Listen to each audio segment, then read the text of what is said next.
Action scene shooting లో బాలకృష్ణ గాయపడ్డాడు. మోకాలికి చిన్న గాయమైందని, గాయం నుంచి త్వరగా కోలుకోవడానికి త్వరలో మైనర్ సర్జరీ చేస్తారని చిత్ర దర్శకుడు గోపీచంద్ మల్లేని తెలిపారు.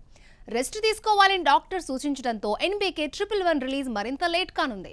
మేకర్స్ అనుకున్న టైంకు సినిమా థియేటర్లోకి వస్తుందా రాదా? బాలకృష్ణ నటిస్తున్న గోపీచంద్ మలినేని సినిమా షూటింగ్ కాకినాడ పోర్ట్లో జరుగుతోంది. కాకినాడ ఎయిర్పోర్ట్లో దిగిన బాలయ్యకు ఘనస్వాగతం పలికారు. యాక్షన్ సీన్స్ ఇంకో 2 రోజుల్లో ముగియనుండగా ప్రమాదం చోటు చేసుకుంది.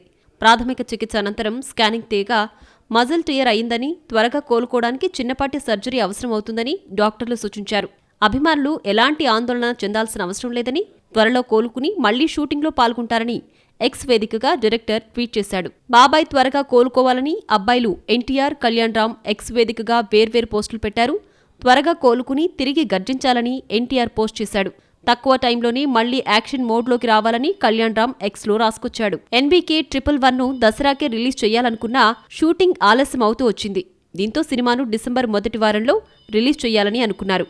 అయితే ప్రభాస్, ఫౌజీ డిసెంబర్ 3న రావడంతో క్రిస్మస్ హాలిడేస్ను క్యాష్ చేస్తూ 24న రిలీజ్ చేద్దామన్న ప్లాన్లో నిర్మాతలున్నారు. అనుకోకుండా బాలకృష్ణకు ప్రమాదం జరగడంతో సినిమా క్రిస్మస్కొచ్చే ఛాన్స్ లేదంటూ ప్రచారం జరుగుతోంది. బాలయ్య వెంటనే కోలుకుని సెట్స్ పైకొస్తే సినిమా డిసెంబర్ 24న రావడం పెద్ద కష్టమేమీ కాదు.